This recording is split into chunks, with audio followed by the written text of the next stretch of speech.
Good afternoon. Today, as part of an international coalition of some 60 nations, including Arab countries, our men and women in uniform continue to fight against ISIL in Iraq and in Syria. More than 2,000 coalition airstrikes have pounded these terrorists. We're disrupting their command and control and supply lines, making it harder for them to move.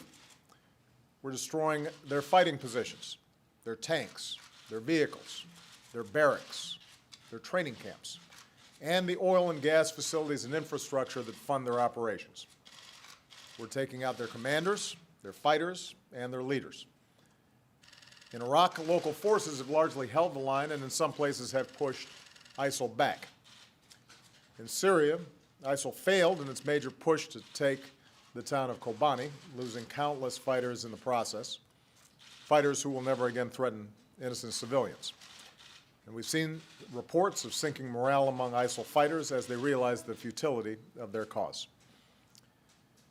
Now, make no mistake, this is a difficult mission, and it will remain difficult for some time.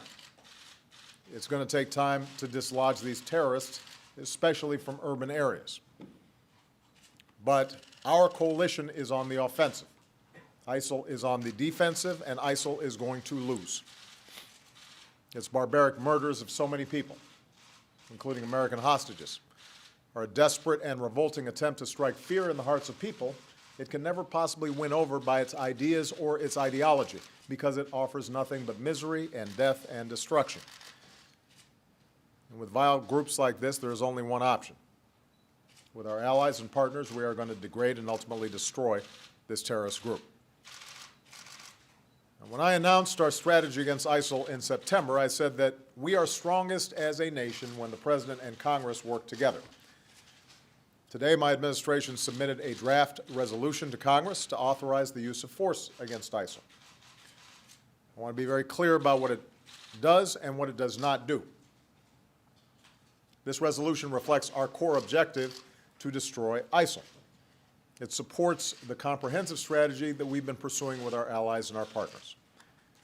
A systemic and sustained campaign of airstrikes against ISIL in Iraq and Syria, support and training for local forces on the ground, including the moderate Syrian opposition, preventing ISIL attacks in the region and beyond, including by foreign terrorist fighters who try to threaten our countries, regional and international support for an inclusive Iraqi government that unites the Iraqi people and strengthens Iraqi forces against ISIL, humanitarian assistance for the innocent civilians of Iraq and Syria who are suffering so terribly under ISIL's reign of horror. I want to thank Vice President Biden, Secretaries Kerry and Hagel, and General Marty Dempsey for their leadership in advancing our strategy.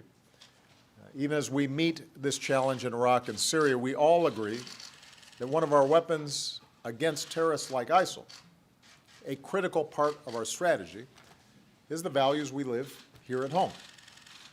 One of the best antidotes to the hateful ideologies that try to recruit and radicalize people to violent extremism is our own example as diverse and tolerant societies that welcome the contributions of all people, including people of all faiths.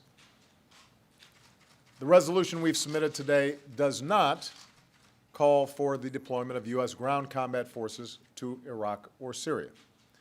It is not the authorization of another ground war, like Afghanistan or Iraq. The 2,600 American troops in Iraq today largely serve on bases. And yes, they face the risks that come with service in any dangerous environment, but they do not have a combat mission. They are focused on training Iraqi forces, including Kurdish forces. As I've said before, I'm convinced that the United States should not get dragged back into another prolonged ground war in the Middle East. That's not in our national security interest, and it's not necessary for us to defeat ISIL. Local forces on the ground who know their countries best are best positioned to take the ground fight to ISIL, and that's what they're doing. At the same time, this resolution strikes the necessary balance by giving us the flexibility we need for unforeseen circumstances. For example, if we had actionable intelligence about a gathering of ISIL leaders, and our partners didn't have the capacity to get them, I would be prepared to order our special forces to take action because I will not allow these terrorists to have a safe haven. So we need flexibility, but we also have to be careful and deliberate. And there's no heavier decision than asking our men and women in uniform to risk their lives on our behalf. As Commander-in-Chief, I will only send our troops into harm's way when it is absolutely necessary for our national security. Finally, this resolution repeals the 2002 authorization of force for the invasion of Iraq and limits this new authorization to 3 years. I do not believe America's interests are served by endless war or by remaining on a perpetual war footing. As a nation, we need to ask the difficult and necessary questions about when, why, and how we use military force. After all, it is our troops who bear the costs of our decisions, and we owe them a clear strategy and the support they need to get the job done. So this resolution will give our armed forces and our coalition the continuity we need for the next 3 years. It is not a timetable. It is not announcing that the mission is completed at any given period. What it is saying is that Congress should revisit the issue at the beginning of the next president's term. It's conceivable that the mission is completed earlier. It's conceivable that after deliberation, debate, and evaluation, that there are additional tasks to be carried out in this area. And the people's representatives, with a new president, should be able to have that discussion.